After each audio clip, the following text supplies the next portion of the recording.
Hello, bienvenue à Génération Startup, mon podcast sur l'entrepreneuriat qui est présenté par Milky & Co, ma compagnie de produits pour le corps qui est vegan, naturel et fait à la main. Vous pouvez utiliser le code podcast pour avoir 15% off au www.milkyandco.com. Puis aujourd'hui, sur l'épisode, on a Aurélie, la fondatrice et la propriétaire de Dre. Ça fait que c'est des bijoux c'est des bijoux pour tout le monde. C'est une compagnie québécoise. Les bijoux sont tellement beaux, c'est super intéressant. Elle va nous parler de... En fait, on avait une compagnie avant, elle a fait un rebranding, on apprend tout son parcours, on apprend comment elle a vraiment réussi à scale sa compagnie en quasiment juste un an. Elle nous parle aussi de ses collaborations avec les influenceurs. Pour vrai, j'ai vraiment appris beaucoup de choses dans l'épisode. Aurélie est vraiment cool aussi. Puis elle vous donne le code podcast, je pense que c'était quoi? Podcast 20?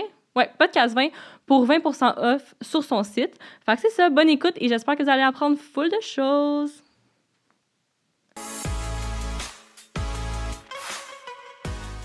Allô! Bienvenue au podcast, merci d'être venue.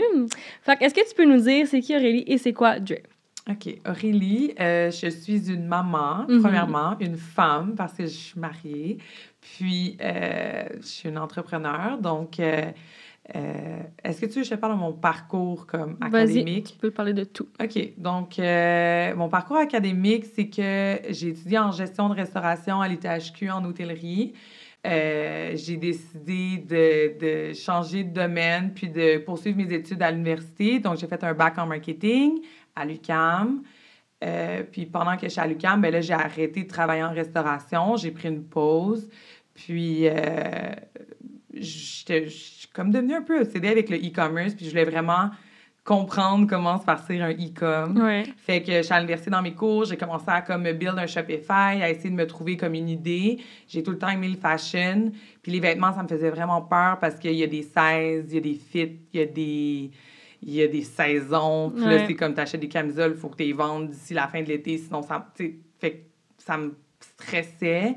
Fait que j'ai décidé de me partir en bijoux pour aussi des questions de logistique, que ça prend pas de place à store. Ça coûte pas cher de shipping. Fait que, tu sais, c'est petit, c'est léger. Fait que, pour toutes ces raisons-là, j'ai décidé de m'en aller dans le bijou. Fait que, c'est ça. J'ai commencé à me trouver, j'étais à l'université dans mes cours. Je m'assisais en arrière, puis là, genre, je cherchais des suppliers. J'essayais de me trouver des samples pour me trouver une manufacture. Ça a été long, là. Ça m'a pris comme... je pense 6 mois pour me trouver ma première manufacture qui était bonne. J'arrivais, les samples, ça arrivait, c'était toute de la cochonnerie. Ça me décourageait. Fait que par la suite, tranquillement, ben j'ai parti mon premier brand qui s'appelait Drippin' Jewelry. C'était un brand vraiment hip-hop. Pourquoi ça... Peut-être que ça me dit quelque chose, on dirait. Peut-être que tu as dû le voir, mais on n'était vraiment pas Québec. Là. Je te dirais que comme 90% de mes ventes, c'était aux États-Unis. OK. Puis je voulais... quand j'ai parti mon premier brand, je voulais que ce soit un brand qui soit vraiment niche, fait qu'il soit facile à target comme des influenceurs. Fait que c'est un brand un peu hip-hop. On se rappelle aux États-Unis dans le temps, là. Maintenant, c'est un peu moins de même. Mais tu sais, avant, c'était très comme Instagram baddie, disons. Fait que tu sais, c'était facile à genre catégoriser les genres de filles un peu comme ça pour aller chercher du awareness. Fait que c'est pour ça que je voulais... Tu sais, c'était vraiment des bagues plein de diamants, super chunky. Oui, ça me dit vraiment quelque chose. Ben peut-être. Je sais pas, mais je te dis, j'ai pas fait beaucoup de bruit au Québec franco, mais beaucoup plus anglo-Montréal, puis États-Unis. Fait que c'est ça. Puis là, finalement, ben, je suis tombée enceinte de mes jumeaux. Puis j'ai une grossesse super difficile. Fait que j'ai mis un peu tout ça sur le back burner. Tu sais, c'était plus...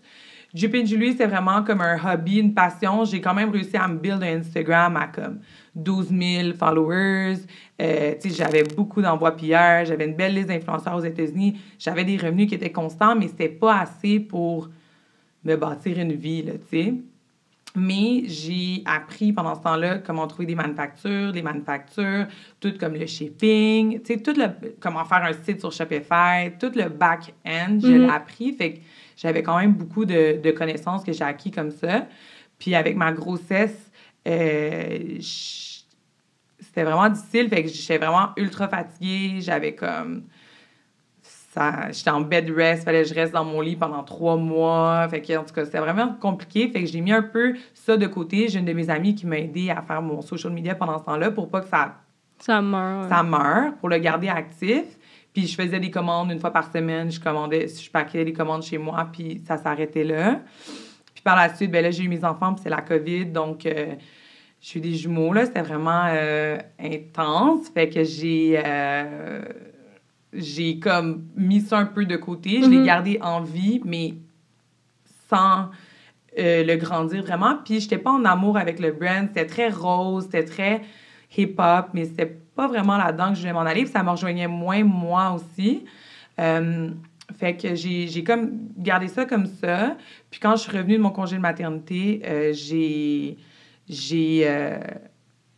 me suis partie une petite agence de marketing avec une de mes amies. J'ai toujours aimé le marketing, puis trouver des idées, puis mon amie, elle a eu des contrats vraiment rapidement, fait qu'elle m'a dit comme embarque. Ouais. Puis, ben, j'ai pas vraiment aimé ça. Fait que vu que ça a duré comme un 10 mois, 8 mois, 10 mois, puis j'ai réalisé que je suis... Tu sais, quand tu as une agence de marketing, entre guillemets, là, on n'était pas une grosse agence, mais quand tu as une agence, tu travailles pour des gens, puis autant que tu es ta propre patron, autant que, tu sais, il faut que tu fasses des pieds et des mains pour rendre tes clients vraiment heureux, mais... Tu sais, ça demande vraiment beaucoup d'heures. Là, tu sais, gérer des médias sociaux pour des compagnies, on gérait des envois courriels, on faisait de l'écriture de blog, on faisait du graphic design, des sites web complets. Fait que, tu sais, on faisait vraiment beaucoup de choses. Mon ami était graphic designer, fait que, tu sais, ensemble, on faisait vraiment beaucoup, puis on chargeait...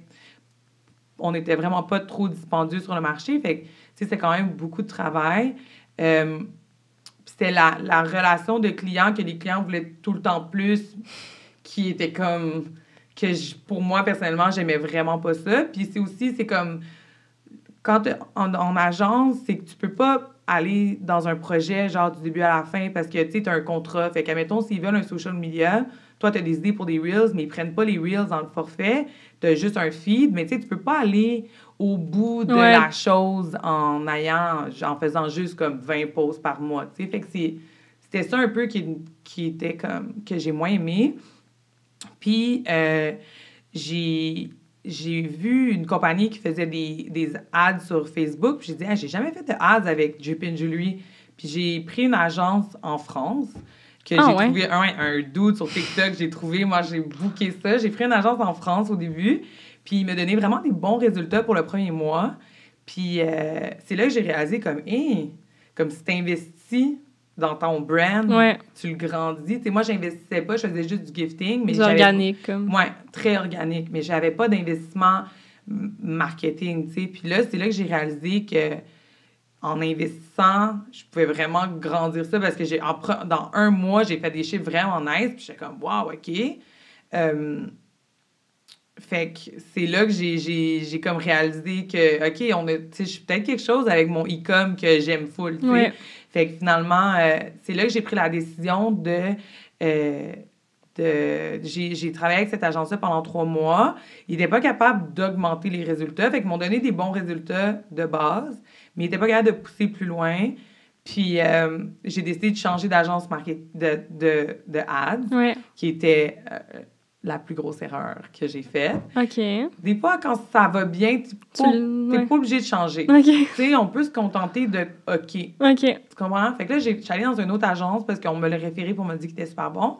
Classique. Classique. Donc là, je me suis mis à aller avec eux. Puis, tu sais, ils me chargeaient, c'était combien par mois? Je pense que c'était 2500 $ par mois pour eux. Puis après ça, ils me chargeaient, je mettais $ de budget de OK, quand même, là. Puis, mois 1, retour de 0. Non. Pas une vente. Non.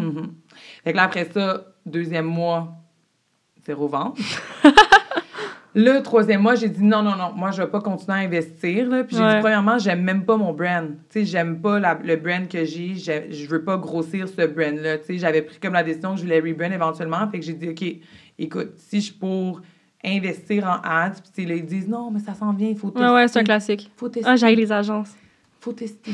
Ouais, le testage. Ben, j'haïs pas toutes les agences. Non, mais il faut tester. Ouais. C'est ça, le testage.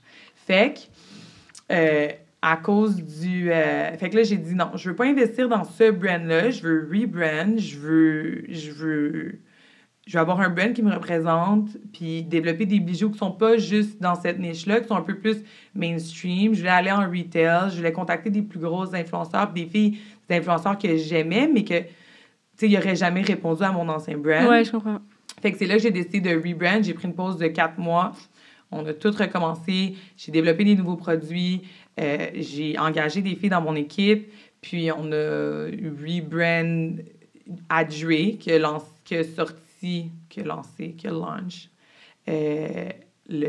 au mois d'octobre l'année dernière. Fait que ça fait maintenant 1 an et 2 mois.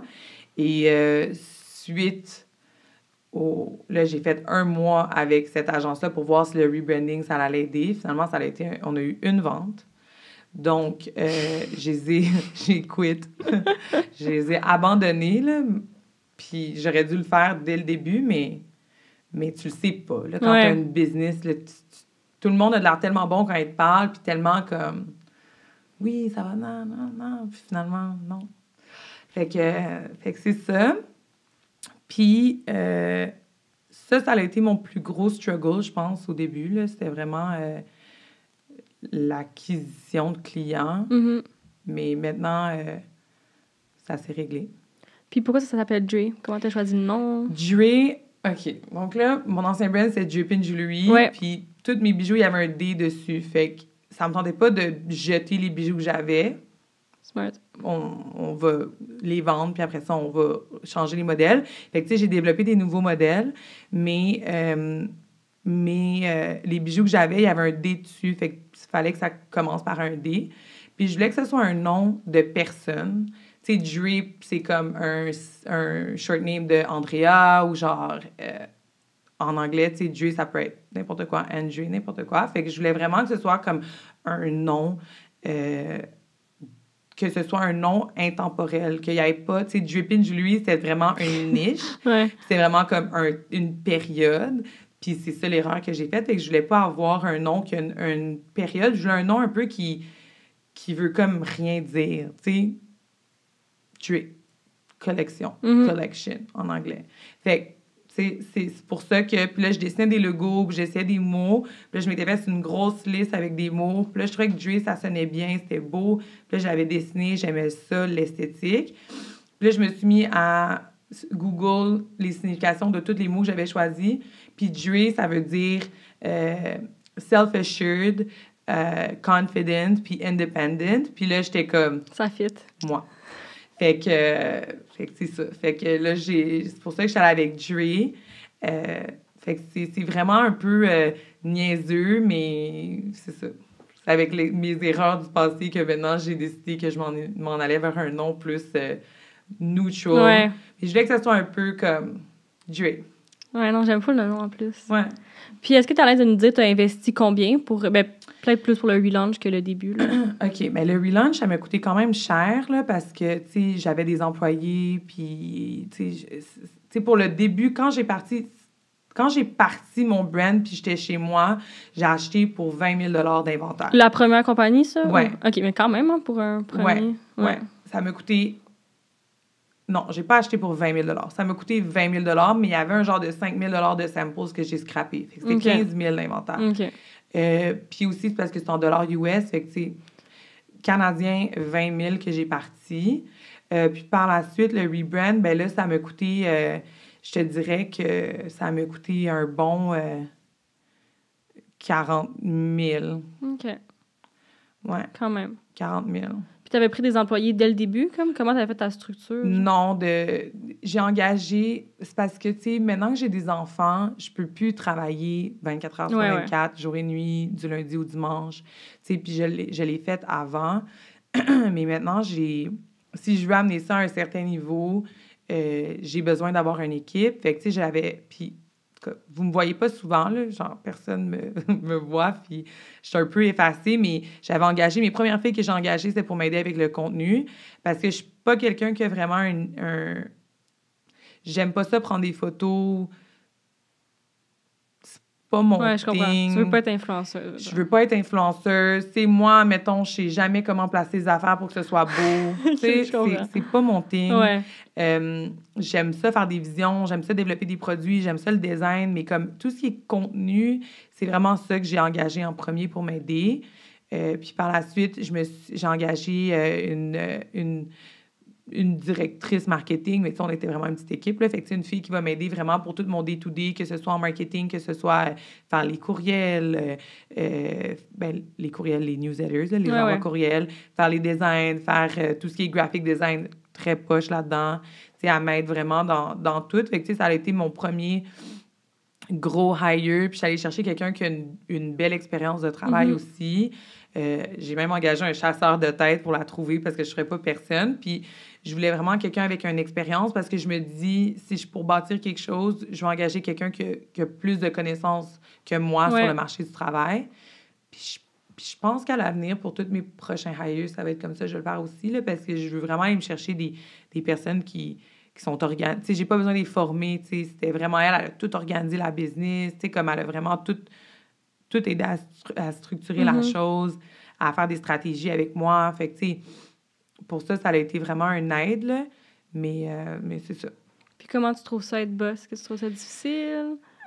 Ben oui, puis non. Genre, je suis quelqu'un de vraiment attaché à mes filles, puis je les aime vraiment beaucoup, puis je l'en prends soin parce que je les aime vraiment, puis je suis vraiment reconnaissante. Mais moi, la façon que j'ai connu Dre, dans le fond, c'est vraiment ce collier-là, là, le IM. Oui, je l'ai vu partout. Puis c'est comme une des entreprises que je trouve que... c'était en 2021, je pense, peut-être? On a lancé le IAM en janvier 2022. OK, 2022. Ouais. Mais je trouvais que c'était comme une des compagnies qui avait réussi à genre recommencer avec influenceurs sur Instagram. Ça faisait longtemps que j'avais pas vu une... Tu sais, j'ai rendu avec les influenceurs puis tout. Puis j'ai vu que tu as fait des collabs aussi. Est-ce que tu peux nous expliquer un peu ton marketing, surtout genre Instagram, pour commencer? Tes collabs, comment ça a fonctionné? Le gifting? Comment tu fais? OK. Je vous dirais que, tu sais, nos revenus, ils proviennent vraiment pas d'Instagram. OK, ouais. Puis vraiment pas des médias sociaux. On est mostly notre liste de courriels. Ouais, liste de courriels, c'est de l'or. Ouais, vraiment. Mostly courriel, puis notre acquisition, c'est vraiment en ligne avec genre Google Ads, puis Facebook, puis Instagram, mais vraiment beaucoup Google. Mais, fait que, oui, Instagram, ça nous a amené beaucoup avec les influenceurs, disons, mais c'est pas une recette magique, là, tu sais. Fait que je veux pas faire de faux espoirs à quelqu'un qui écoute ça puis qui est comme, OK, je vais partir sur Instagram puis ça va vraiment fonctionner. T'sais, non, ça fonctionne plus, ça. Ben, l'acquisition de clients, comme... Ce qui a fait une différence de mon ancien brand à mon nouveau, c'est que j'ai une acquisition de clients qui fonctionnait. C'est vraiment là que ça a fait une grosse différence. Puis après ça, une fois que tu as une acquisition de clients qui fonctionne, ton challenge numéro 2, c'est la rétention. Fait que d'avoir tes clients qui rachètent. T'sais. Fait que c'est comme... C'est vraiment important de comprendre que d'avoir une bonne acquisition, c'est ça qui va faire toute la différence dans ton brand. Mais pour revenir à Instagram, aux influenceurs, Anouk, je la connaissais déjà avant. Fait que quand je l'ai contactée, je voulais faire une collection avec un influenceur. Puis, dans ce temps-là, j'étais toute seule dans ma compagnie. Tu sais, j'avais pas de partenaire d'affaires. Puis, j'aime collaborer avec les gens, puis j'aime développer des idées avec quelqu'un. Puis je trouvais que faire une collection avec un influenceur, c'est vraiment une belle opportunité de collaborer, puis de développer quelque chose à deux, puis d'avoir un genre de hype, comme une dynamique, comme le fun de création. Fait que je connaissais déjà Anouk avant, fait que je l'avais contactée. Puis moi, Anouk, je l'aime d'amour, là, tu sais, je regarde ses stories, elle parle, genre, je l'écoute, je la trouve tellement vraie, attachante, authentique. Fait que c'est pour ça que j'ai commencé à travailler avec Anouk. Puis aussi, vu qu'elle me connaissait personnellement, je l'ai contactée en tant que Drippin'. J'ai dit que j'allais rebrand à Drip. Okay, ouais. Je voulais pas contacter des filles que je connais pas avant de rebrand. Mais Anouk, vu que je la connaissais déjà, tu sais, j'ai montré mon branding, j'ai montré la nouvelle image de marque, j'ai montré vers quoi je veux m'en aller. Puis pour elle, c'est un bon fit avec elle. Fait qu'on a décidé de développer la collection I Am qui est ici avec le collier Graceful puis les extra earrings. Ça, c'est pas ça. D'habitude, je les ai tout le temps, là, mais des petites boucles d'oreilles avec plein de diamants que qu'on a tellement vendu, là. Ouais. Fait qu'on a développé ça ensemble. Puis par la suite, ben, tu sais, ça a donné vraiment un beau leverage à la brand, surtout au Québec. Parce qu'au Québec, je trouve que c'est quand même facile d'aller chercher les gens avec les influenceurs, vu qu'il y a un petit groupe d'influenceurs qui va couvrir quand même tout le Québec, tu sais. Comme les États-Unis, qui est un marché que j'adore, mais c'est un marché qui est tellement vaste. Ouais. Tu sais, pour reach les gens aux États-Unis, il y a des influenceurs de partout. Puis, tu sais, juste en Californie, il y a plus de monde qu'au Canada au complet. Fait que, tu sais, c'est vraiment un marché qui est comme all over the place. Puis c'est beaucoup plus difficile d'aller chercher un marché avec des influenceurs comme dans un territoire comme les États-Unis. Donc, c'est pour ça que j'ai commencé pour les collabs. Puis aussi, je voulais apprendre à savoir comment ça fonctionnait. Est-ce que c'est une bonne idée? Tu sais, travailler avec quelqu'un ailleurs, c'est plus difficile. Donc, c'est pour ça que j'ai contacté Anouk. J'ai vraiment aimé l'expérience que moi et Anouk, on a eue. On a fait un photoshoot.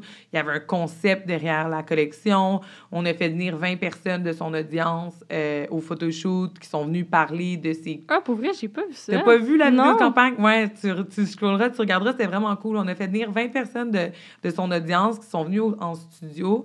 Puis la campagne, c'était I am. Fait que c'est I am, elle voulait pas mettre un mot parce que tout le monde est quelque chose. Ah, c'est bien cool. Ouais, fait que là, j'ai les même gens pas vu sont ça. venus, puis là, ils étaient comme I am a mom. Puis là, il y avait Sabrina qui était là avec son enfant, puis c'était comme, il y en avait une, elle venait elle était dans l'armée. Tu sais, il y avait des gars qui étaient gays, il y avait, tu sais, puis tout le monde était comme I'm gay, c'est trop I'm bon. strong, I'm beautiful, I'm black. Fait que, tu sais, Ouais. c'était vraiment nice, là. Fait qu'il y avait vraiment un beau message genre d'amour. Oh my God, j'ai des shivers. Ah, c'est tellement bon. Ah ouais, à chaque fois, je parle de ça, là, puis le moment du montage vidéo, puis du lancement de la collection, c'est vraiment nice d'avoir une collection avec un meaning. Fait que c'est ça. Fait que j'ai vraiment aimé l'expérience, puis c'est pour ça que j'ai décidé de la répéter avec d'autres influenceurs au Québec. T'as fait qui à date, j'ai vu? On a fait Claudel cet automne. Ça, c'était tellement beau, j'ai tellement aimé. Ouais, puis Claudel, c'est une perle, là. Elle est tellement fine, là. Je l'aime. Puis on a fait avec Élodie Petit aussi cet été. Ouais. Puis là, on vient de faire une collection avec une fille de LA, une beauty girl, elle s'appelle Christine Dominique. OK. Ça, c'est une YouTuber, c'est un autre genre de challenge. C'était comme LA, grosse agence de... Ouais. C'était comme un autre game, là. Puis pour de vrai, c'est ça. OK. C'est ça. Fait que c'était pas...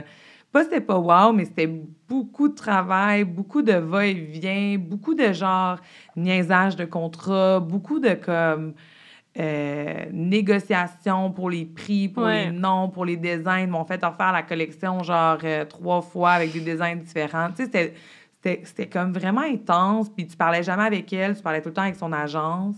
Fait que c'était le téléphone arabe, là, tu sais, il y en avait genre une qui disait une affaire, l'autre finalement de l'autre bord, c'est pas ça qu'elle voulait, pantoute. Fait que tu sais, c'était comme drainant d'énergie. Puis ça m'a comme un peu enlevé le goût de faire ça avec des grosses influenceurs parce que c'est comme... Moi, je veux avoir du fun quand je travaille, là, tu sais. Je veux pas... Fait que c'est ça. Fait que... mais oui, les collections avec des influenceurs, genre, je conseille vraiment s'il y a des gens qui sont en affaires puis qui pensent à faire ça. Je pense que la collaboration, c'est vraiment important, que ce soit avec des influenceurs ou d'autres brands. Je pense que c'est important que les gens collaborent ensemble puis qu'ils créent des choses. Tu sais, j'aimerais ça, moi, peut-être collaborer avec d'autres compagnies, créer des produits comme communs ensemble ou, tu sais, faire vraiment collaborer. J'aime ça, puis c'est des idées qui viennent de, tu sais, 2 personnes de 2 milieux différents amènent des idées complètement différentes, puis là, ça crée de quoi qui est vraiment nice. Je trouve ça le fun. Puis de mon côté, comment j'aime travailler avec les filles, c'est que je leur donne 100% liberté créative. Tu sais, genre, il y a certaines compagnies, quand ils font des collabs d'influenceurs, ils donnent un line sheet avec des designs, puis là, les filles, ils choisissent là-dedans, ils mettent leur nom sur la collection, puis ça s'arrête là. Ouais. Mais tu sais, moi, on design les produits de A à Z, on trouve un concept, ils me trouvent des idées, ils m'envoient des idées inspo, j'essaie de faire des produits avec eux, puis tu sais, je fais vraiment les filles collaborer sur tout le design de création. tout le design du photoshoot, pas le design, mais toute la création puis la direction créative du photoshoot. Fait que c'est ça. Là. Moi, je veux le faire. Je veux que ce soit le fun puis je veux travailler en équipe. Là. Fait que c'est pour ça que j'aime ça. Puis d'un côté plus technique, là, sans rentrer dans les numéros, puis tout, Ouais. comment ça fonctionne, la collaboration? Est-ce que les filles, c'est comme, tu leur donnes une cote à chaque fois qu'ils vendent? Est-ce qu'il y a un pourcentage que tu les payes comme au du début? Comment tu organises ça un petit peu? Moi, je fais un pourcentage des ventes totales des produits. Fait que, tu sais, que les clients viennent de moi ou que les clients viennent de eux, ils ont un pourcentage. Puis, tu sais, c'est comme... C'est bon maintenant parce que, tu sais, ma business a grandi puis j'ai de plus en plus de clients qui rachètent. Ouais. Mais ouais, nous, on fait un pourcentage des ventes. Mais, tu sais, on met aussi beaucoup d'argent dans les collections. Tu sais, Claudel, on avait un super photoshoot avec Sarah Emily, là, tu sais, puis on fait pas un petit... on investit beaucoup pour que les ventes se fassent. On met pas tous nos œufs dans le panier de l'influenceur. C'est pas nécessairement l'influenceur qui va rapporter toutes les ventes. C'est la campagne, en C'est gros, la campagne. On met beaucoup d'argent aussi en ads. Fait que, tu sais, des fois, c'est un peu un gamble que tu sais avec un influenceur quand tu fais une collection. Tu le sais pas si ça va vendre, sold out, pas sold out, t'en commandes. Tu sais, tu le sais pas. Tu peux jamais le savoir. Fait que, en tout cas, pour nous, vu qu'on est encore une petite entreprise, je pense qu'un pourcentage des ventes, c'est quand même fair, compte tenu du fait qu'on investit vraiment derrière ça. Mais ouais, c'est ça. Puis est-ce que la collection, exemple, ça, c'était une collaboration, est-ce que ça reste, tu vas la laisser tout le temps sur le site ou ça va être genre une exclusivité? Ça, je laisse sur le site. Il nous reste vraiment pas beaucoup de quantité. Je sais pas si je vais les restock ceux-là parce que I Am, c'est vraiment comme une collection à part entière. Mais ça dépend des produits, s'ils bougent bien, s'ils bougent pas bien. On a aussi, tu sais, maintenant, on fait beaucoup de wholesale aux États-Unis dans des magasins. Fait que, tu sais, des fois, j'ai des produits que je veux discontinuer, puis là, genre, j'arrête pas d'avoir des commandes de magasins, puis je suis comme, OK, on va recommander. Fait que c'est un peu go with the flow, là. Ce que j'aime des bijoux, c'est que, tu sais, t'as pas de date d'expiration, puis t'as pas de saison. Fait que le bijou, tu sais, ça, c'était pour ma collection spring. Ben, tu sais, ma collection spring, ben, tu peux le mettre l'hiver, là. Ça change absolument rien, tu sais. On fait des collections avec des saisons maintenant parce qu'on est on s'en va aussi vers une direction de distribution. Puis en distribution, tu dois avoir 4 saisons par année. Tu sais, ils sont vraiment sévères avec là-dessus pour le wholesale. Fait que je suis obligée d'avoir des saisons, mais c'est ça que j'aime du bijou, là, comme même si tu le vends pas tout ton inventaire, ben, tu peux le vendre. T'es pas pressé de le vendre maintenant. Il n'y a pas une date limite sur tes produits. Puis là, tu parles que tu vends dans des points de vente un peu. Est-ce que tu peux nous expliquer ça? Comme, c'est quoi ton pourcentage en e-com, pourcentage point de vente? T'es où? On commence vraiment avec le wholesale. Là, ça fait depuis... ça a été long à mettre en place. On s'est pris une agence aux États-Unis qui vend que du bijou. Fait que c'est une agence de distribution. Elle a un showroom à LA. OK. Puis ils vendent tes produits pour toi, puis tu leur payes une commission. C'est comme un peu un rep, mais en agence. C'est sûr que build un brand qui n'est pas nécessairement connu, pour eux, ça prend du temps. Puis on n'était pas un brand qui avait toute la mise en place pour le wholesale, là, les étiquettes de wholesale, les line sheets. Puis comme là, finalement, les line sheets, moi, mon petit line sheet sur Excel, ça marche pas. Fait qu'il fallait comme créer les... Mais là, notre matériel marketing de wholesale, il est vraiment nice, mais tu sais, ça a été quand même long à faire. Fait que je te dirais qu'on a commencé la distribution vraiment à cet automne, à vraiment avoir des bonnes commandes. On est chez Simons maintenant. Ah, OK, pour vrai, j'avais pas vu. Ouais, on est chez Simons, on est chez La B au Québec. Puis aux États-Unis, c'est plus des petites boutiques qui nous achètent. Les gros joueurs aux États-Unis, ça me fait vraiment peur, là, genre des Revolve. Ouais.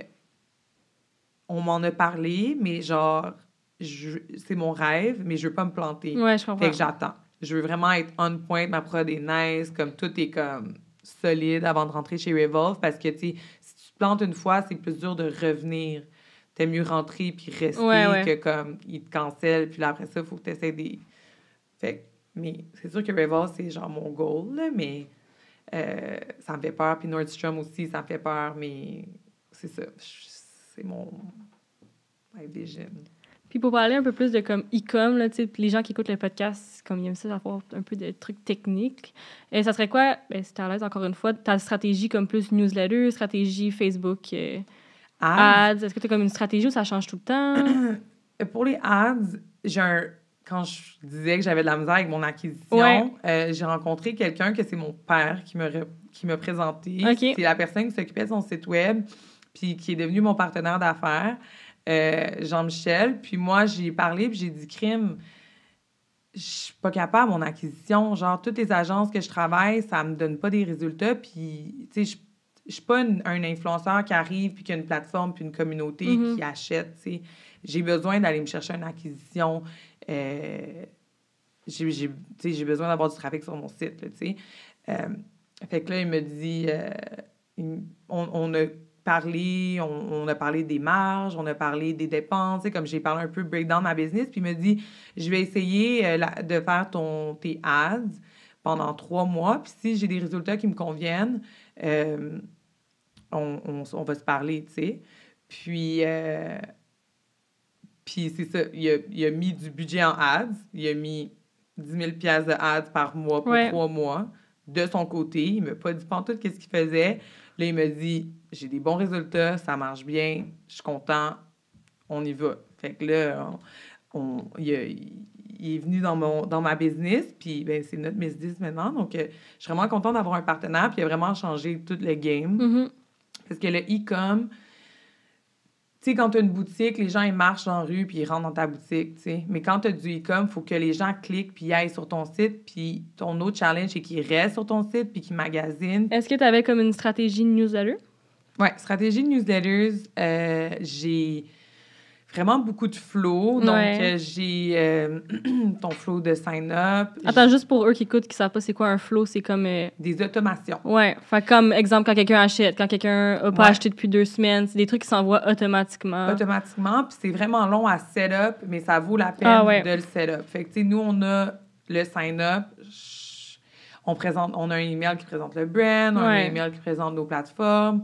Mais, tu sais, comme les clients, ils achètent, plus qu'ils ont de contact avec ton brand, plus qu'ils restent dans leur mind, fait que, dans leur esprit. Fait que l'important, c'est que tes clients, il faut qu'ils te voient partout. Il faut qu'ils te voient sur Instagram. Quand ils vont sur Instagram, il faut que tu sois présente sur Instagram. Quand ils vont sur TikTok, tu es présente sur TikTok. Quand ils vont dans leur courriel, tu es là. Tu sais, fait que en ayant des automations, ça fait en sorte que tu n'es pas obligé de créer des campagnes à tous les jours. Tu vas tout le temps en avoir qui vont se faire automatiquement, puis tu vas rester dans l'esprit des consommateurs. Fait que c'est important de le faire, puis c'est important de le faire bien, puis de tester tes flows, parce que des fois, ça fait des bugs, là. Mais admettons, nous, on en a un de sign-up. Fait que tu subscribes à notre newsletter, c'est un rabais. Après ça, on a plusieurs courriels, de suite de courriels. On attend 4 jours, il y a un autre courriel qui envoie, tu attends 5 jours, tu as un autre courriel qui envoie. Si la personne n'achète pas, parce qu'il faut que tu mettes Moi, je mets tout le temps des blockers, là, genre des fils, que, mettons, si la personne, elle achète, là, elle va arrêter de recevoir la suite de courriels, parce pas que le choix, sinon ça devient too much. Fait qu'on a ça. Après ça, on a un post-purchase. Fait qu'après achat, les clients, ils ont une suite de courriels. Puis maintenant, j'ai commencé à mêler aussi des emails qui sont un peu plus comme un vrai email. C'est pas une newsletter avec un design. C'est des direct messages. Fait que c'est... Dans ma suite de courriels, ben moi, j'écris un email aux gens venant de la Founder, puis ça dit que ça vient de Aurélie @Founder, puis je suis juste comme, hey, merci beaucoup d'encourager mon brand, mon équipe, puis ça fait vraiment une touche, puis les gens reply, puis sont super contents, puis sont comme, wow, j'adore, da. Fait que, puis moi, en tout cas, si vous achetez chez moi, là, puis vous m'envoyez un courriel, là, vous faites notre journée, puis on vous répond, puis on a des conversations avec les gens, puis on aime vraiment ça, avoir des feedbacks des clients, là. Je pense que c'est la chose qui me fait le plus plaisir, là. Tu peux être vraiment stressé dans ta journée, puis là, tu as un email d'un client qui dit à quel point qu'il apprécie ta compagnie, puis genre, melt my heart. Fait que c'est ça, fait qu'on a le post-purchase, puis avec plusieurs tests et essais de moi, qui est un petit peu trop intense dans tout ce que je fais, on a déterminé que les gens rachètent après 7 semaines. Fait que dans mon flow post-purchase, après 7 semaines, on recommence à envoyer des courriels automatiquement. Fait que ça nous garde en top of mind dans les gens. Puis on a quand même un vraiment bon retour après cette semaine.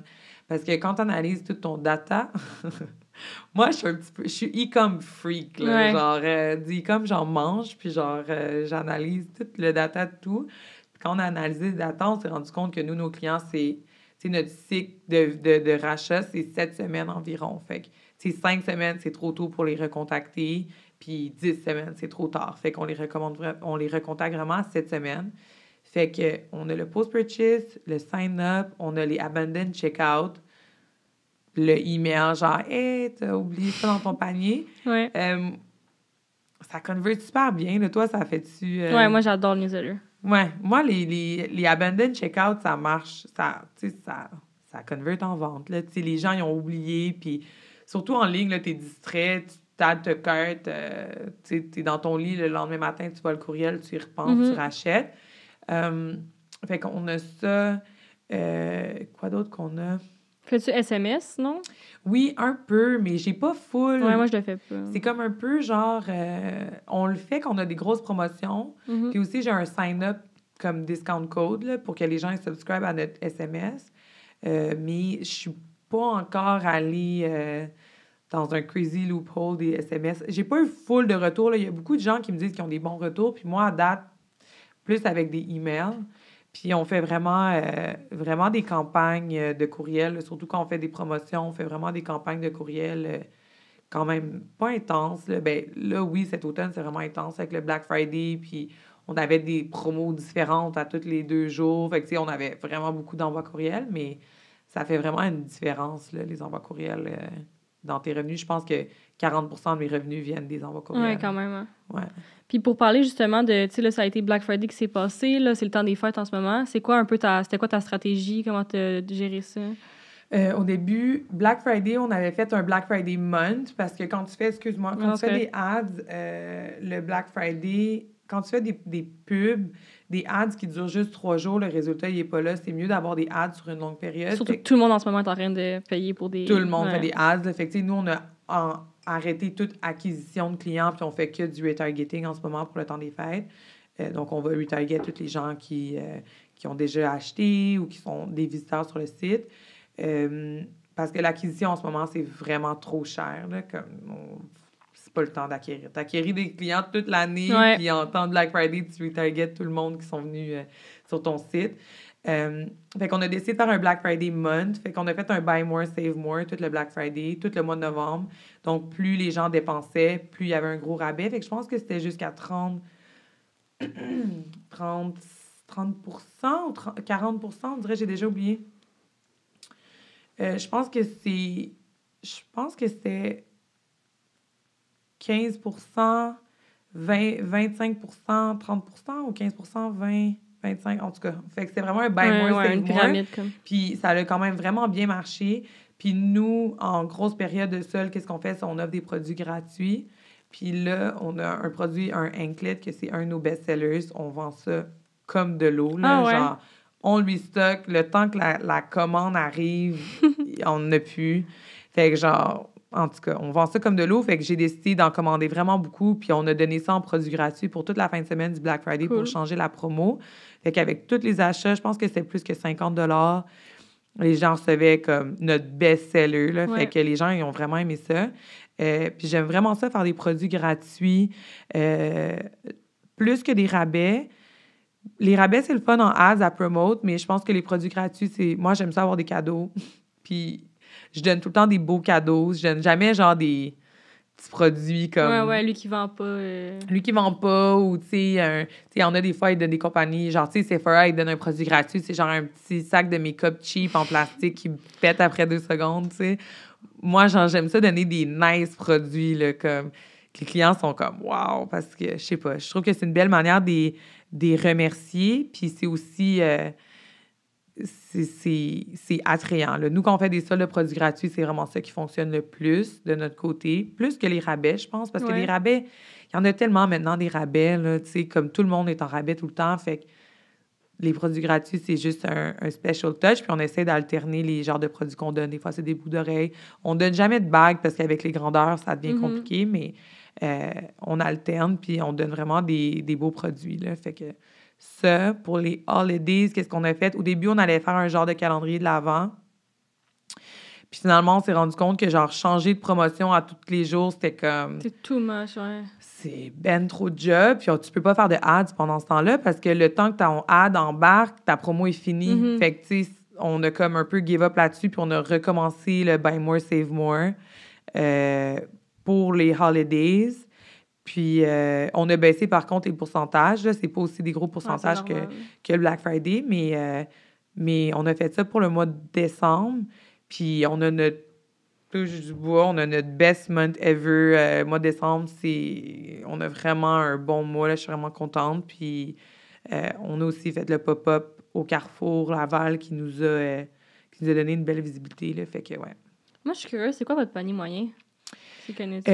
Mais nous, on marche en US. Fait que, tu sais, toutes nos... ton site est en US? Mon site est en US à la base. Puis maintenant, avec Shopify, ce qui est nice, c'est tu peux changer tes markets puis adapter tes prix selon les markets. Mais quand j'ai commencé, j'ai tout mis ça en US parce que vu que tout mon achat de produits est en US, avec le taux de conversion du dollar, je perdais tellement d'argent à convertir mon argent en US que j'ai décidé de tout transiger en US. Comme ça, j'achète tous mes produits en US puis j'ai pas besoin de convertir rien. Puis, c'est des gros...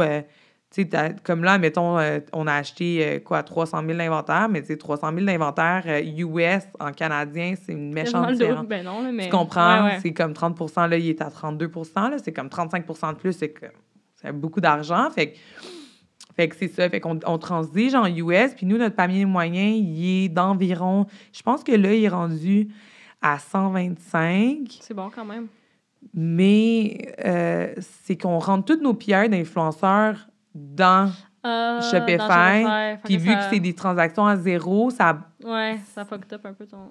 Ouais, puis il y a aussi... tu sais, il y a beaucoup de choses comme ça que, genre là, il faut que l'année prochaine, j'essaie de trouver une manière de tout séparer parce que les influenceurs sont dans le Shopify, ça change tes stats. Puis mon wholesale, je le rentre dans le même Shopify que j'ai en ce moment. Mais tu peux faire une catégorie wholesale sur Shopify? Ah ouais? Où ouais. ça? Ben, c'est soit que tu payes un plus cher, là, je sais pas de quel plan, là, mais tu peux avoir un site wholesale. Fait qu'ils vont commander sur leur site wholesale. Puis c'est pas un deuxième Shopify? C'est ton non, même... c'est ton même Shopify, mais c'est la catégorie wholesale. Ils ont un mot de passe pour rentrer dedans. Ouais, tu checkeras. Ouais. Mm-hmm. OK, parce que moi, je suis en train de créer une deuxième plateforme, genre tu peux un deuxième... aussi, parce que ça va peut-être plus diviser tes stats, là, mais tu as vraiment avec Shopify le plus haut, là, que c'est comme ils rentrent un mot de passe. Pas le Shopify Plus à 2000 par mois? Non. OK. Genre lui du milieu, je pense. Je sais pas. OK, mais j'ai lui du milieu. Je sais pas, faudrait que je check, mais je sais que ça y en a, là. OK, je vais checker d'abord. Ouais. Good. Ah, là, j'ai envie d'aller sur mon sel. J'arrive chez nous, c'est sûr que je m'en vais, genre pas de la nuit, je vais goûter là-dessus. Mais c'est ça, parce que ça fuck mes stats. Ouais, ça les mélange. Tu sais, mon returning customer, j'ai mon agence de Ellie, que, tu sais, eux, j'ai tout le temps des nouvelles commandes, j'y rentre dans mon Shopify, puis c'est eux le client. Fait que, tu sais, c'est ça, là, je veux vraiment être capable de séparer mes trucs parce que, tu sais, quand on fait beaucoup d'envois PR, ton panier moyen, il drop parce que c'est zéro. Fait que, on dirait, je sais pas. Good. Puis pour aller dans un côté plus comme, tu sais, quelqu'un qui voudrait se partir d'une compagnie de bijoux, là, toi, je comprends que tu as vraiment designé de A à Z, parce que, tu sais, parfois, il y en a que c'est juste qu'ils achètent en gros, puis... Mais est-ce que tu peux nous expliquer, comme, rapidement, là, pas en détail, comment tu as trouvé ton manufacturier? Là, j'imagine que tu as quand même des gros MOQ élevés vu que tu les customes. Comment ça fonctionne, vraiment, créer le bijou, comme le créer peut le recevoir chez toi? Ben, pour commencer, j'ai été sur Alibaba pour me trouver un manufacture. Puis les MOQ de bijoux, pour de vrai, custom, pour moi, c'est pas tant élevé. C'est 100 units. Hein? Ouais. C'est tout? Ouais. Pour custom de A à Z? Ouais. Ah ouais, ça me surprend. Ouais, ben, écoute, j'ai plus les mêmes manufactures que j'avais avant. Puis comment que je fais maintenant, c'est que à 100 units, j'ai un prix plus haut. Ouais. Puis après, genre, je négocie mon prix de bulk. Fait que quand je sors une nouvelle collection, je commande des petites quantités. Je commande 100 units ou... Ouais, 100 units.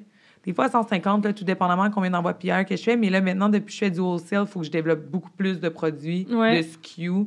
Fait que là, je commande moins. Là, je commande 100 units. Mais, admettons, quand je sors une nouvelle collection, je commande 100 units. Puis là, les produits qui se vendent, là, je restock ceux-là. Puis mon restock turnover est vraiment rapide. Là, genre, en 30 jours, ces produits shippés. Fait que je suis capable de voir, tester un peu les produits qui fonctionnent. Fait que je me noie pas dans l'inventaire comme ça. Surtout pour les nouveautés, là, mais les produits que j'ai, j'en commande plus là, pour mes meilleurs vendeurs. Mais quand je sors des nouveaux modèles, comme la Croix, je savais pas si ça allait fonctionner, puis finalement, ça marche super bien. Là, fait que on en a recommandé plein. Puis là, je négocie mes prix, puis je baisse mes prix. Là, fait que pour ça, c'est bien. Mais donc, je suis allée sur Alibaba, j'ai trouvé des manufactures, j'ai cherché des bijoux, je me suis éduquée sur Google avec les matériaux parce que je connaissais absolument rien du bijou. Pour moi, c'est important que mes bijoux éternisent pas puis que la qualité soit là. Raison numéro 1, ça me tentait pas de faire de customer service puis je voulais pas disappointer les gens. Tu sais, je veux pas que les gens achètent quelque chose puis après ça, ils sont déçus de leur achat. Fait que c'est pour ça que j'ai mis en place aussi une garantie d'1 an. Tous mes bijoux sont garantis. Cool. S'il arrive quoi que ce soit, ils ternissent, ils changent de couleur, ils brisent, on les remplace automatiquement.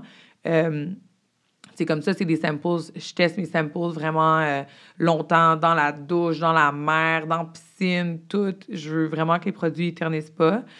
Surtout au début, quand tu pars une compagnie de bijoux, c'est vraiment important de tester les produits et longtemps et partout. Parce que, tu sais, les diamants, ils peuvent tomber. La qualité de ton plating, ton épaisseur de plating, c'est vraiment important. L'industrie, c'est 1 micron. Moi, je t'ai plaqué 4 à 6 microns, tout dépendamment des produits. Fait que mon plaquage est 4 à 6 fois plus épais que l'industrie. C'est sûr que c'est plus cher, mais pour moi, c'est important d'offrir une belle qualité de produit aux clients. Fait que je suis prête à aller jouer dans mes marges avec des plaquages qui sont plus épais. On plaque avec du rhodium, qui est comme un matériau de haute qualité. Tout ce qui est silver est plaqué rhodium. Tout ce qui est gold est plaqué 14 carats gold. Puis c'est pas, mettons, du gold tone. C'est tous des termes vraiment pour le bijou, là, mais ça, c'est important d'aller s'éduquer vraiment. Puis de tous les matériaux. Puis une fois que tu es éduqué, ben tu peux aussi pas t'en faire passer des vides par tes manufactures, là, parce que ça est arrivé aussi. Là. Fait que tu commences, puis c'est vraiment de laisser erreur. Moi, ma plus grosse erreur, c'est que quand je commandais mes samples, je commandais des énormes quantités. Tu sais, je commandais, mettons, 15 styles, 15 bagues, 15 colliers. Mais là, ça arrivait, puis c'était tout pas bon. Mais tu sais, ils te chargent $100 US par produit. Fait que, tu sais, là, tu as commandé 1500 de samples, puis c'est tout pas bon, tu sais. Fait que ce que j'ai commencé, ma première batch, j'étais comme, oh my God, j'ai dépensé tellement beaucoup d'argent, puis c'est tout nul. Fait que là, je commandais juste un produit. Puis une fois que la manufacture, je teste ce produit-là pendant 2 mois, 1 mois et demi, je vois qu'il est bon. Là, j'ai fait faire des designs custom. Après ça, les designs custom, moi, je travaille sur mon iPad, je dessine, je trouve des modèles existants, des prints sur des t-shirts, des patterns, tu sais, je crop. Mais c'est vraiment broche à foin, mais mon agent de production en Asie, il est capable de le faire avec moi, là, puis il m'aide là-dedans. Donc, ouais, j'ai un employé en Asie. Donc, maintenant, je travaille avec un agent de production en Chine. Il s'occupe de oversee toute ma production, là, pauvre petit pet, là, il est vraiment dévoué. Il s'occupe de parler avec les manufactures. Il me trouve des manufactures aussi qui sont pas sur Alibaba. Fait que c'est comme, tu sais, là, je travaille avec une manufacture coréenne.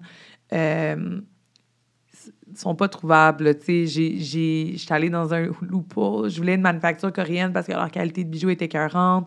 Fait que là, je me suis mis à rechercher en ligne. J'ai trouvé une région en Asie il y avait des manufactures coréennes là-bas. Je l'ai envoyé, je les fly en avion sur une mission. Puis c'est la pandémie, là, en Chine, là, comme... t'as pas le droit de changer de state, de comme région en Chine. Lui, il est allé sur une mission undercover, aller trouver des manufactures. Il l'a fait, il a réussi. Fait que, tu sais, je l'aime vraiment, il est ride or die, puis il a tout changé ma production. Tu sais, j'ai vraiment une production qui est constante, la qualité est belle, ça m'assure aussi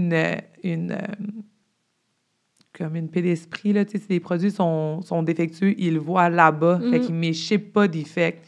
Tu sais, fait qu'on est capable de retravailler les produits. Ils m'envoient des photos pendant le processus de production. Genre, je suis capable de manager la production de A à Z. Fait que ça, c'est sûr que ça vient avec les années puis avec des contacts. Là. Tu sais, moi, on me l'a référé, puis j'ai aussi référé à d'autres mondes par la suite, mais je le réfère pas à personne d'autre. Il peut pas, il est en plein sur moi, là, fait que là, il peut pas travailler sur d'autres compagnies. Mais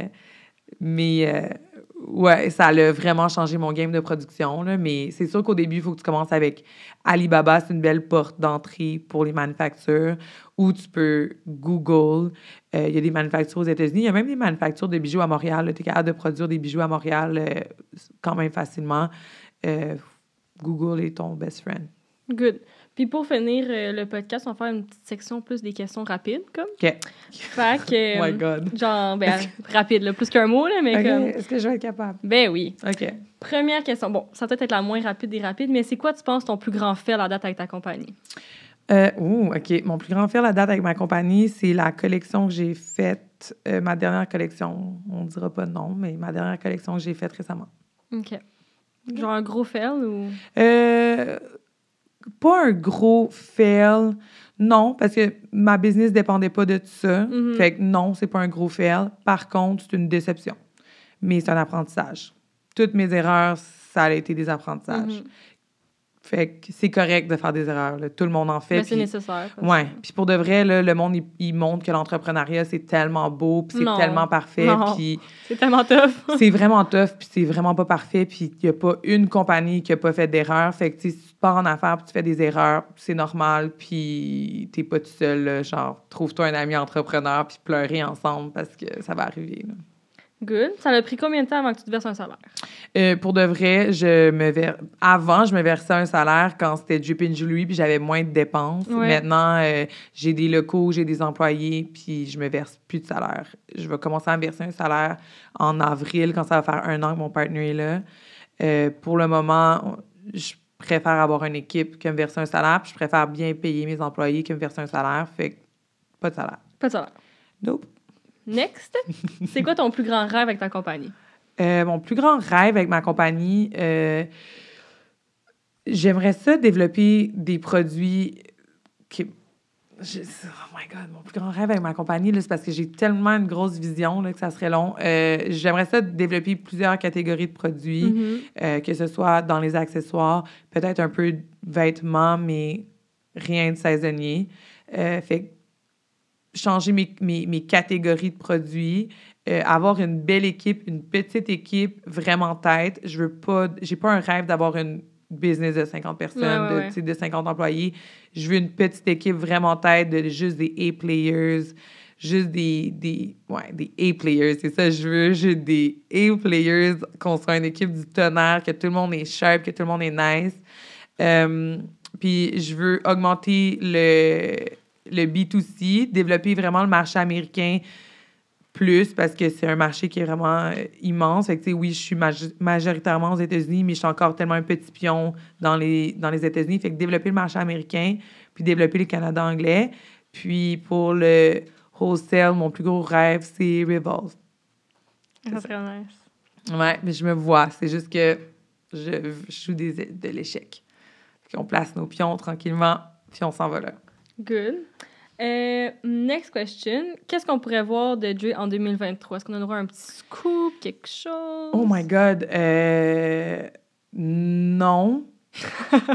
Est-ce qu'on a un scoop? Non, parce que on est comme en restructuration de l'entreprise présentement. On attendait de voir la dernière collection d'influenceurs qu'on a faite. On a une collection d'influenceurs qui sort en janvier avec une fille que j'adore, une fille des États-Unis, je l'aime d'amour. Fait que ça sort en janvier. Scoop numéro 1, c'est ça. Mais pour le reste, on est comme en restructuration parce qu'on attendait de voir les résultats de notre dernière collection pour voir si on allait s'associer avec des plus gros influenceurs ou des plus grosses compagnies, puis essayer d'aller jouer là-dedans ou de rester plus dans le micro. Puis je pense qu'on va rester dans le micro. Donc, je m'en vais en voyage la semaine prochaine. J'ai un meeting à mon retour, puis on restructure tout le 2023. Donc, j'avais des scoops, mais là, j'en ai plus. Ben, c'est quand même un bon scoop, ça. Ouais, restructuration complète. Mais moi, j'aime restructurer, puis c'est tellement c'est tellement en évolution que même si tu planifies trop d'avance, des fois, genre, les temps changent, puis comme, j'aime mieux faire des power moves. Donc, on va développer nos power moves, mais c'est sûr qu'on va avoir une growth vraiment massive l'année prochaine. Là. Je le prédis. Good. Ouais. Next question. C'est qui la plus grande ou plus grand influenceur ou célébrité qui a porté tes bijoux? Oh my God. Jennifer Lopez. Ouais, j'ai vu ça sur ton site, j'étais comme wow. J-Lo, Kendall Jenner, Charli D'Amelio, Hilary Duff, Vanessa Hudgens. Mais comment? PR. Ouais, les stylistes, des agences de PR. Ouais. Puis est-ce que tu as vu que ça avait un impact? Non, ça n'a pas d'impact de vente parce que les célébrités, quand ils mettent tes choses, ils vont pas te taguer. Là. Fait que ça n'a pas un impact direct de vente, mais ça amène une belle confiance envers ton brand. Puis c'est du brand awareness aussi. C'est du brand awareness, mais quand les gens voient, tu sais, comme moi, Simons, l'acheteuse de... c'est-tu l'acheteuse de... Non, c'est l'acheteuse de chez Labbé. Elle nous a contactés parce qu'elle a vu qu'on était sur des célébrités. Fait que ça nous a ouvert des portes. Fait que, tu sais, c'est tout le temps des choses comme ça que, non, ça n'amène pas des ventes nécessairement directes. Tu sais, oui, si Kylie Jenner dit « Mes bijoux viennent de Jewelry Collection », ça va convert. Mais tu sais, si Kylie Jenner les porte, elle ne tague pas, ça ne convert pas, mais ça l'amène vraiment une confiance. Tu sais, que Kendall Jenner mette mes bijoux. La fille qui était peut-être pas sûre d'acheter était comme « Kendall Jenner met ses bijoux », ben ça va... Puis en ligne, c'est la confiance du client qui est comme vraiment importante d'avoir. Good, mais ça, c'est tellement nice, bravo. Merci. Puis, qu'est-ce que tu aimes le plus d'être entrepreneur? Ce que j'aime le plus d'être entrepreneur, c'est vraiment genre... c'est tout, tu sais, j'aime découvrir, j'aime tester, j'aime faire des initiatives, ça fonctionne, j'aime prendre des risques, je dis que j'aime pas être stressée, mais j'aime quand même être stressée parce que sinon j'aurais quitté. Mais c'est sûr qu'en ce moment, j'ai pas beaucoup de liberté, mais oui, ça me donne quand même une liberté. Puis je suis pas quelqu'un de bureaucratique. Là. Moi, j'aime être habillée en jogging, puis j'aime faire ce que je veux quand je veux, puis j'aime parler, puis j'aime avoir un environnement de travail relax, cool. Puis quand j'étais à l'université, ça me stressait. J'étais comme, je veux pas aller travailler dans une business, là, que j'ai pas le droit d'arriver 5 minutes en retard, puis que, tu sais, comme, non, là, puis je veux... Puis moi, c'est vraiment important que mon environnement de travail au bureau, il reste vraiment chill, tu sais, on a du fun, on rit, si ça nous tente de travailler, puis on écoute des Real Housewives de Beverly Hills, on le fait, puis je veux que ce soit le fun, puis je veux que ça soit vraiment les bacs, puis c'est ça que j'aime vraiment d'être entrepreneur, c'est que je peux faire de mon environnement de travail la manière que je veux, tu sais, ça peut vraiment être comme je veux, puis moi, je suis chill. J'adore. Good. Qu'est-ce que tu es le plus fier de toi à date, ton plus grand accomplissement avec Dre? OK, avec Jay, mon plus grand accomplissement dans la vie, c'est que j'ai eu des twins, puis c'est mes bébés, puis je les aime, là, puis je suis une mommy, fait que ça, c'est mon number one accomplissement.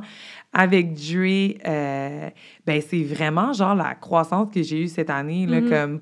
Avant, j'avais une petite croissance qui était vraiment constante quand c'était mon ancien brand, puis maintenant, on a eu une croissance, je pense, de 800% cette année, là. Fait que c'est comme... Ouais, fait qu'on... On rentre dans les big players, puis c'est vraiment stressant, là. Je suis comme, wow, je suis un adulte, là. J'ai officiellement comme... on a des rendez-vous à la banque, là, tu sais. C'est comme... C'est pour de vrai, mais c'est vraiment un accomplissement parce que je suis partie de rien, là. Je suis partie d'un rêve, puis d'une drive, puis j'ai réussi à monter ça. Fait que, ouais, je suis quand même vraiment fière de moi. Good. Prochaine question. Ce serait qui un entrepreneur qui t'inspire? Moi, des entrepreneurs qui m'inspirent, j'ai les 2 filles de 437 Swimwear à Toronto. Tout le monde dit tout le temps ça. Que c'est je les aime. J'ai Lindsay Carter de Set Active à LA. Moi aussi, je l'aime tellement. T'écoutais-tu son podcast? J'ai écouté 2-3 fois, ouais. Ouais, je l'aime. Elle t'a parlé sur TikTok? Ouais. Ah, écœurant. Ouais. Les behind the scenes, les meetings. Ouais, qui montrent les meetings quand ils font le fit, là. J'adore ça. Moi, Set Active, je suis allée à LA dans leur pop-up. Je me suis acheté plein de activewear. J'adore vraiment ce qu'elle fait. Puis, tu sais, j'aime vraiment... leur esthétique est nice, c'est différent.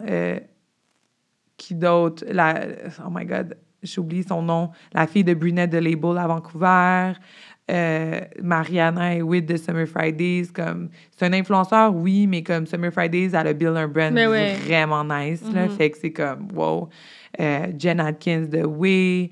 Je suis très américain, là, mais j'aime vraiment les femmes qui build, genre, des gros trucs.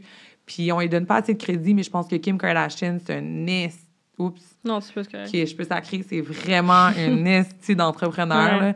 Comme le monde, il la juge parce qu'elle est facile à juger, mais quand tu regardes le nombre de développements de produits que Skims font... J'aime tellement Skims.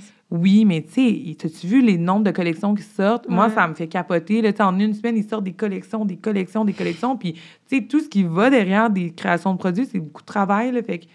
Puis... mais derrière Skims, si vous avez la chance d'écouter parler de cette personne-là, c'est Emma Grede. Ah, elle est tellement cool. Puis, ouais, Emma Grede, c'est vraiment... puis, tu sais, Emma Grede, pour le monde qui ne le savent pas, c'est la fille qui a été pitch Good American à Khloé Kardashian. Elle a été pitch Skims. Puis, c'est elle qui est aussi derrière le brand de produits nettoyants à Kris Jenner. Puis, elle est allée s'associer avec les Kardashian, mais elle et son mari sont dans le fashion, puis s'associent avec... son mari a Frame Denim. Puis, ouais, she's a mastermind, là. Puis c'est grâce à elle, je pense que les Kardashians, ils ont autant leur brand est aussi nice. Fait que c'est ça. Good. Puis c'est où, justement, que tu vas t'informer rapport à l'entrepreneuriat? Est-ce que tu écoutes des podcasts, des émissions, des livres? Oui, je lis des livres. Mais je finis jamais les livres que je commence. Parce que comme j'y commence, puis genre, à 3/4, j'arrête parce que, genre, j'ai pas le temps. Mais Scale Up, c'est un livre pour la croissance que j'ai vraiment aimé lire. Puis c'est des petits chapitres, puis c'est quand même facile à lire. Puis ça te montre un peu comment toutes les facettes d'une entreprise, comment l'amener en croissance, que ce soit les ressources humaines, comment employer, comment faire tes plans d'affaires, comment organiser tes processus. Scale Up, c'est vraiment intéressant. J'ai bien aimé. Surtout qu'il fallait tout restructurer l'entreprise puis que ce soit comme une vraie business. Podcast, ben tu sais, le podcast La fille de Stella Active, j'aimais ça, mais là, elle le fait plus. Là, en ce moment, je suis comme sur une chire de podcasts de comédie, là, fait que d'humoristes, fait qu'on laisse faire, mais c'est qui les podcasts de business que j'écoutais? Ben, il y avait la fille de Harry. Je sais pas. Moi, je suis pas bonne avec les noms, là. J'oublie tout le temps les noms de toutes. Harry, c'est genre un brand de suppléments, puis elle a un podcast. C'est Rose. Non, je sais pas. Il y a plein de podcasts d'entrepreneuriat. Si je cherche mes infos pour de vrai, Google. Tu vas sur Google, je vais sur Reddit.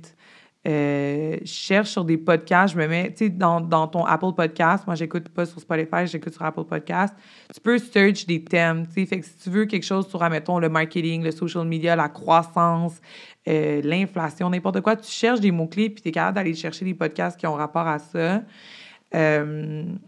Puis c'est pas mal ça. Sinon, maintenant, je suis un petit peu en train de sortir de mon cocon, là. J'étais comme une petite maman à la maison, fait que j'avais pas beaucoup de relations, genre, avec les gens, là. Mais maintenant, je suis en train de sortir de mon cocon, puis j'aime vraiment ça, parler avec des entrepreneurs, puis juste faire des relations d'affaires. Je trouve que c'est vraiment le fun. Puis c'est un milieu qu'on est vraiment seul, puis qu'on a comme pas personne avec qui parler. Puis quand tu rencontres des gens, ben tu parles. Puis c'est ça. Good. Puis pour finir le podcast, dernière question, ce serait quoi ton plus gros conseil pour quelqu'un qui voudrait avoir une entreprise, être entrepreneur, se partir en affaires? Mon plus gros conseil, c'est que moi, j'ai pas eu un coup de chance. Tu sais, j'ai pas été viral, j'ai pas eu une viralité qui a fait exploser mon brand rapidement. Ça a été un travail constant, acharné, puis tu sais, j'ai vraiment travaillé fort. Puis je pense que mon plus gros conseil, c'est faut juste pas lâcher, puis il faut juste travailler, puis de pas se décourager, puis d'essayer d'aller chercher des gens clés autour de toi qui vont pouvoir t'aider, puis du coaching, puis du support. Puis c'est le travail, pour de vrai, là, il n'y a rien qui bat le travail. Là, tu peux être pas bonne, mais tant que tu travailles fort, tu vas accomplir quelque chose. Fait que c'est vraiment la discipline, puis le travail, puis que ça prend de l'argent pour faire de l'argent. Faut investir dans ton brand. si tu veux que ça croît, parce que l'investissement, ça va faire toute la différence. Fait que c'est mes 2 conseils. Ben, merci beaucoup d'être venu. C'était Ça tellement fait intéressant. plaisir. Puis c'est où que les gens peuvent retrouver Dre? C'est quoi le site web? C'est quoi les handles des réseaux sociaux? OK, donc c'est drecollection.com, DRAE collection.com. Nos handles, c'est dre.collection sur Instagram, dre.collection sur TikTok. Puis je pense qu'on est dre.collection sur Pinterest aussi. Puis c'est ça. C'est tout. Parfait. Puis pour le podcast de mémoire, anyway, tout va être écrit sur l'écran si vous écoutez sur YouTube, gang. Ça va être dans la bio sur les autres plateformes. Fait que c'est générationstartup.podcast sur Insta. Sinon, c'est Génération Startup sur YouTube puis sur TikTok. Puis pour Milky, c'est milky.co-en-bas partout.